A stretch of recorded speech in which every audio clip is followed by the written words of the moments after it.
जय हिंद दोस्तों। तो एक बार फिर से स्वागत है आपके अपने YouTube चैनल एग्जाम की तैयारी पे। जैसा कि आप सभी लोग को पता है कि हमारे YouTube चैनल के माध्यम से आप सभी लोग को इंडियन आर्मी की तैयारी करवाई जाती है। तो यदि आप भी इंडियन आर्मी की तैयारी करते हैं तो हमारे YouTube चैनल को अभी के अभी सब्सक्राइब कर दें, वीडियो को लाइक कर दें, क्योंकि आज हम आपके लिए लेके आए हैं दोस्तों इंडियन आर्मी के एकदम ओरिजिनल पेपर। ये ओरिजिनल पेपर दोस्तों कहाँ का है? तो ये ओरिजिनल पेपर दोस्तों गोवा पीडी का है। ठीक है, जीडी का पेपर है, पूरा हल समेत इसको पूरा हल कर दिया गया है। इसमें सामान्य ज्ञान, सामान्य विज्ञान और गणित तीनों हैं दोस्तों। तो आप पेन और पेंसिल लेके तैयार हो जाइए, इस टेस्ट को आप पूरा हल करिए। ठीक है, और जानिए कि ओरिजिनल क्वेश्चन पेपर में से आप कितने नंबर के बना सकते हैं।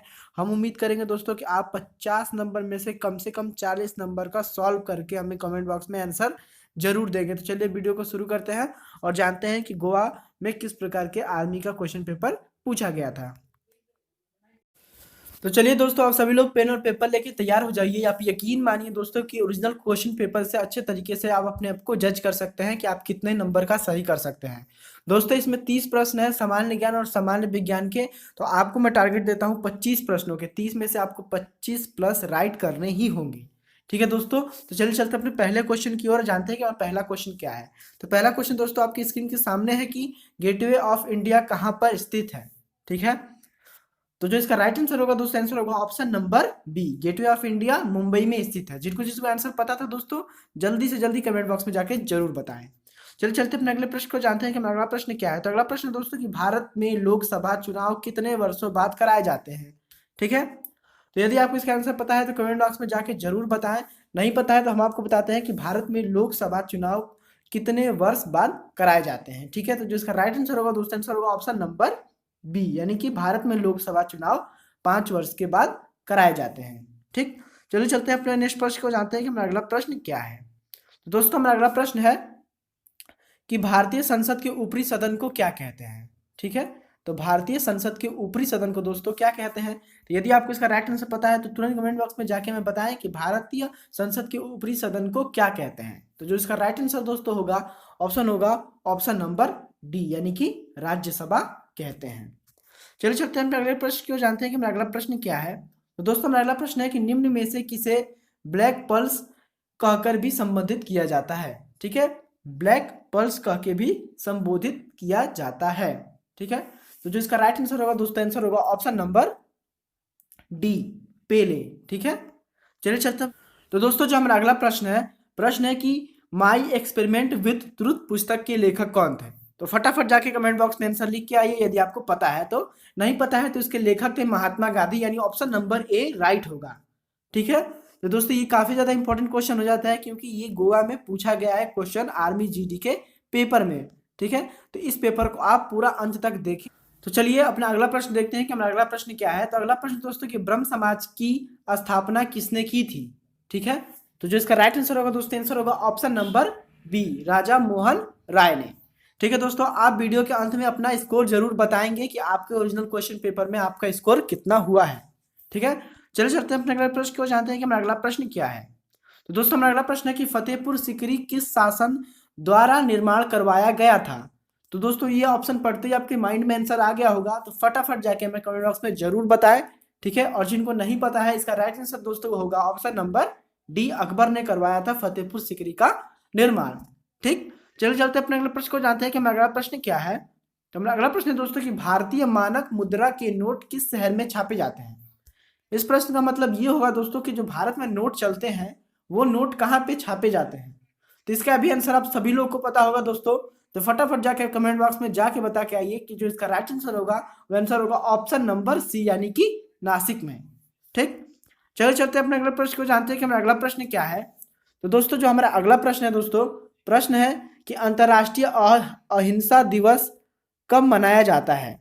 ठीक है, राष्ट्रीय अहिंसा दिवस कब मनाया जाता है। तो जिसका जो राइट आंसर होगा दोस्तों, आंसर होगा ऑप्शन नंबर बी, यानी कि 2 अक्टूबर को मनाया जाता है राष्ट्रीय अहिंसा दिवस। चलिए चलते हैं अपने अगले प्रश्न को, जानते हैं कि हमारा अगला प्रश्न क्या है। तो अगला प्रश्न दोस्तों कि संयुक्त राष्ट्र संघ का मुख्यालय कहां पर स्थित है। ठीक है, इसका भी आंसर आप में से बहुत लोग का आता होगा, तो जाकर तुरंत कमेंट बॉक्स में बताइए कि संयुक्त राष्ट्र संघ का मुख्यालय कहां पे स्थित है।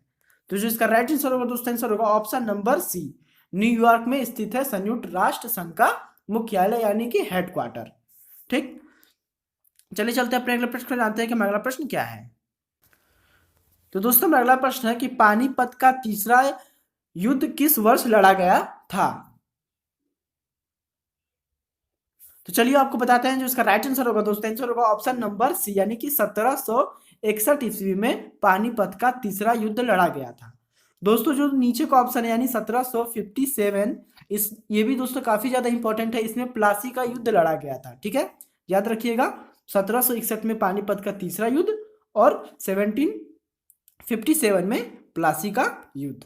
ठीक, चलिए चलते हैं अपने अगले प्रश्न को जानते हैं कि मेरा अगला प्रश्न क्या है।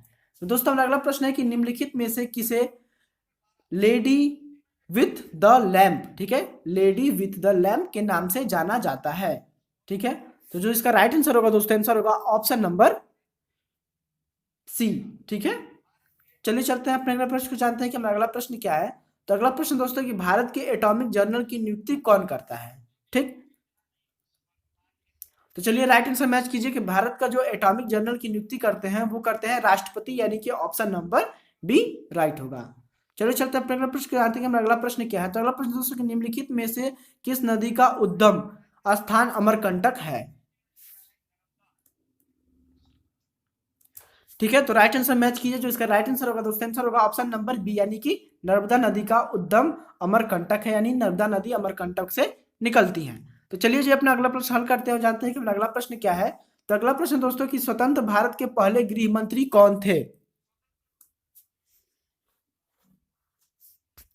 तो चलिए राइट आंसर मैच कीजिए कि स्वतंत्र भारत के जो पहले गृह मंत्री थे वो कौन थे। तो आप में सभी लोग को पता होगा दोस्तों कि स्वतंत्र भारत के पहले गृह मंत्री सरदार वल्लभ भाई पटेल, यानी ऑप्शन नंबर ए इसका राइट होगा। तो दोस्तों यहाँ पे समाप्त होता है सामान्य ज्ञान का भाग।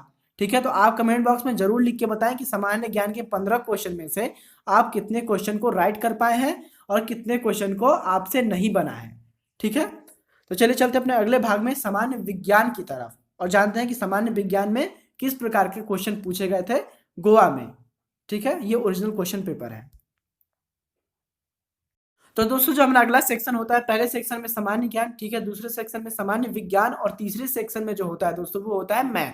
ठीक है, तो मैथ की वीडियो दोस्तों अगली वीडियो आएगी वो मैथ के ऊपर आएगी कि गोवा पढ़जी के एग्जाम में, जीडी के एग्जाम में किस प्रकार के मैथ पूछे गए थे।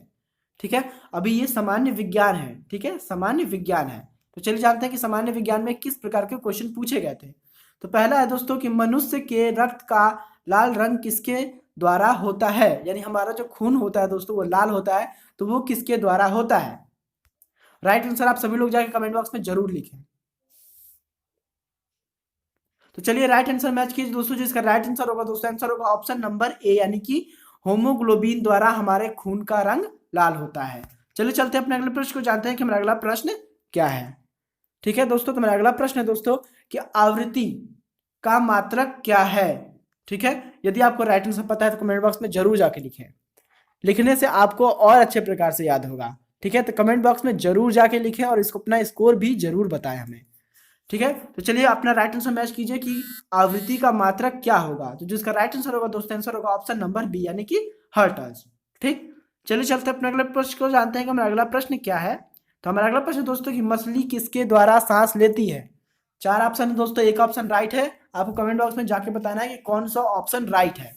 यकीन मानिए आप इससे तैयारी बहुत अच्छे ज़्यादा से कर पाएंगे, तो चैनल को जरूर सब्सक्राइब कर लीजिए। तो जिसका राइट आंसर होगा दोस्तों, आंसर होगा ऑप्शन नंबर सी, यानी कि गलफड़े से मछली सांस लेती है। ठीक है, चलिए चलते अपने अगले प्रश्न को जानते हैं कि हमारा अगला प्रश्न क्या है। तो हमारा अगला प्रश्न है दोस्तों कि लोहे को जंग लगने की प्रक्रिया क्या कहलाती है। ठीक है, लोहे में जो जंग लगता है उसको प्रक्रिया को क्या कहते हैं। चार ऑप्शन दिए हैं, एक ऑप्शन आप राइट करके हमें कमेंट बॉक्स में तुरंत जाके लिखें। तो चलिए आप अपना राइट आंसर मैच कीजिए, जो इसका राइट आंसर होगा दोस्तों, आंसर होगा ऑप्शन नंबर ए। ठीक है, ऑक्सीकरण कहते हैं लोहे में जंग लगने की प्रक्रिया को। ठीक है, चलो चलते हैं अपने अगला।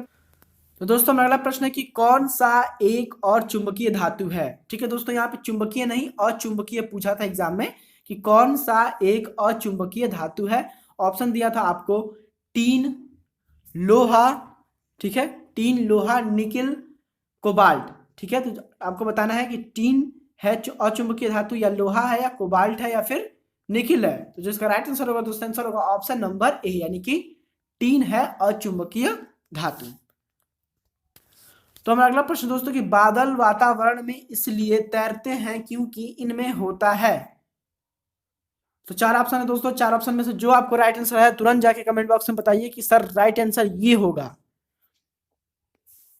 ठीक है, तो जो इसका राइट आंसर होगा दोस्तों, आंसर होगा ऑप्शन नंबर ए, कम घनत्व के कारण बादल वातावरण में तैरते हैं। ठीक, चलिए चलते हैं अपने अगला प्रश्न जानते हैं कि हमारा अगला प्रश्न क्या है। तो हमारा अगला प्रश्न दोस्तों कि एलपीजी गैस का मुख्य घटक क्या है। ठीक है, एलपीजी जो गैस होती है उसका जो मुख्य घटक है वो क्या है। चार ऑप्शन है आपके सामने, राइट आंसर ट्रिक करिए कमेंट बॉक्स में जाके। तो चलिए राइट आंसर मैच कीजिए दोस्तों, जिसका राइट आंसर होगा दोस्तों, आंसर होगा ऑप्शन नंबर बी। ठीक है, ब्यूटेन और प्रोपेन मुख्य घटक है एलपीजी गैस का। तो चलिए चलते अपने अगले प्रश्न को जानते हैं कि अगला प्रश्न क्या है। तो अगला प्रश्न दोस्तों कि मनुष्य के शरीर में कितने प्रतिशत रक्त की मात्रा होती है। ठीक है, तो मनुष्य के शरीर में 7% रक्त की मात्रा होती है, यानी खून की मात्रा मनुष्य के अंदर 7% होती है। तो आप राइट करके तुरंत आगे बढ़ जाएंगे। ठीक है, चलिए चलते अपने अगले प्रश्न को जानते हैं कि अगला प्रश्न क्या है। तो अगला प्रश्न है कि 1 हॉर्स पावर कितने के बराबर होता है। बहुत आसान क्वेश्चन है दोस्तों, आपको बताना है कि 1 हॉर्स पावर कितने के बराबर होता है। ठीक, तो चलिए दोस्तों राइट आंसर मैच कीजिए। जो इसका राइट आंसर होगा दोस्तों, आंसर होगा ऑप्शन नंबर सी। ठीक है, 746 वॉट। ठीक है, watt equal to 1 horsepower. ठीक, चलिए चलते हैं अगला प्रश्न जानते हैं कि हमारा अगला प्रश्न क्या है। तो अगला प्रश्न दोस्तों कि पाचन के पश्चात, ठीक है, प्रोटीन किस में परिवर्तित हो जाता है। ठीक है, जब हमारा पाचन क्रिया हो जाती है तो हमारा जो प्रोटीन होता है वो किस में परिवर्तित हो जाता है। तो आप ग्लूकोज नहीं मारेंगे, ठीक है, क्योंकि इसका गलत आंसर होगा ग्लूकोज। ठीक है, जो इसका राइट आंसर होगा दोस्तों वो होगा अमीनो एसिड, यानी option number C, amino acid में परिवर्तन हो जाता है हम लोगों का प्रोटीन। ठीक, तो दोस्तों जो हमारा अगला प्रश्न है कि टाइफाइड किसके कारण होता है। चार ऑप्शन है आपको दोस्तों, राइट आंसर क्लिक करके आपको बताना है कि सर राइट आंसर ये होगा, और अपना स्कोर कमेंट बॉक्स में बराबर लिखते रहना है आपको। ठीक है, तो जो इसका राइट आंसर मैच करे दोस्तों होगा ऑप्शन नंबर डी, यानी कि बैक्टीरिया के कारण होता है टाइफाइड। ठीक, चलिए चलते अपने अगले प्रश्न को जानते हैं कि हमारा अगला प्रश्न क्या है। तो अगला प्रश्न दोस्तों कि जीवन की मूलभूत इकाई क्या है। ठीक है, जीवन की मूलभूत इकाई क्या है। चार ऑप्शन है आपको, एक ऑप्शन सही है, आपको क्लिक करके बताना है कि कौन सा ऑप्शन राइट होगा। तो चलिए आप राइट आंसर मैच कीजिए दोस्तों, जिसका राइट आंसर होगा दोस्तों, आंसर होगा ऑप्शन नंबर बी, यानी कि कोशिका सेल। ठीक है, कोशिका को हिंदी इंग्लिश में बोलते हैं सेल। ठीक है, fundamental unit of life is cell. ठीक है, चलिए चलते हैं अपने अगला प्रश्न को जानते हैं कि हमारा अगला प्रश्न क्या है। दोस्तों हमारा अगला प्रश्न है कि मनुष्य के शरीर में प्रमुख श्वसन अंग कौन सा है। चार ऑप्शन है आपके पास, त्वचा, फेफड़ा, गलफड़ा, हृदय। ठीक है, पूछा है कि सांस लेने का प्रमुख अंग कौन सा है। कमेंट बॉक्स में तुरंत जाके बताइए। ठीक है, तो चलिए राइट आंसर मैच कीजिए दोस्तों, जिसका राइट आंसर होगा दोस्तों ऑप्शन नंबर डी, यानी कि फेफड़े। ठीक है, फेफड़ा से हम लोग सांस लेते हैं, यानी कि प्रमुख अंग है श्वसन विधि का। आप हृदय नहीं मारेंगे दोस्तों, हृदय आपके शरीर में खून को प्रवाहित करता है। ठीक है, चलिए चलते हैं अपने अगले प्रश्न को जानते हैं कि अगला प्रश्न क्या है। तो हमारा अगला प्रश्न दोस्तों कि प्रकाश संश्लेषण, ठीक है, खाली स्थान रंग में अधिकतम होता है, यानी कि प्रकाश संश्लेषण किस रंग में अधिकतम होता है। ठीक है, कमेंट बॉक्स में आंसर तुरंत जाके बताएं कि इसका राइट आंसर क्या होगा। ठीक है, तो जिसका राइट आंसर होगा दोस्तों, आंसर होगा ऑप्शन नंबर डी, यानी कि लाल रंग में। ठीक, चलो चलते हैं अपने अगला प्रश्न को जानते हैं कि अगला प्रश्न क्या है। तो अगला प्रश्न दोस्तों कि पालतू कुत्ते के काटने से कौन सी बीमारी होती है। ठीक है, पूछा है पालतू कुत्ता, यकीन मानिए पालतू कुत्ते काटते नहीं है, यदि काट देता है तो कौन सी बीमारी होगी आपको। डेंगू होगी? नहीं, डेंगू मच्छर काटने से होती है। ठीक है, मलेरिया भी मच्छर काटने से होता है, पर ऑप्शन नंबर डी राइट होगा। रेबीज बीमारी जो है दोस्तों वो होती है कुत्तों के काटने से। ठीक है, तो आप हमें बताइए कमेंट बॉक्स में से कि आप 30 में से कितने प्रश्न राइट कर पाए हैं। ठीक है, हमारा टारगेट था 25, आप क्या ये टारगेट तक पहुंच पाए हैं या नहीं पहुंच पाए हैं। ठीक है, यदि आपको आर्मी की किसी भी प्रकार की जानकारी चाहिए तो डिस्क्रिप्शन में लिंक है, वहां पे दे दिया गया। आपके जिले या फिर आपके राज्य में कोई भी भर्ती निकलती है तो उस ऐप पे आपको तुरंत मालूम चल जाएगा। उसमें आर्मी से छोटी की छोटी न्यूज़ भी आपको रेगुलर रूप से अपडेट मिलेगी। ठीक है, तो हमारा यही है कि आप लोग जाइए और उस ऐप को डाउनलोड कर लीजिए। जिससे आपका बेनिफिट हो सकता है। ठीक, I really appreciate your time. और चैनल को जरूर सब्सक्राइब कर लीजिए ताकि आपको मैथ की वीडियो जो है वो ना छूटे आपसे। ठीक है।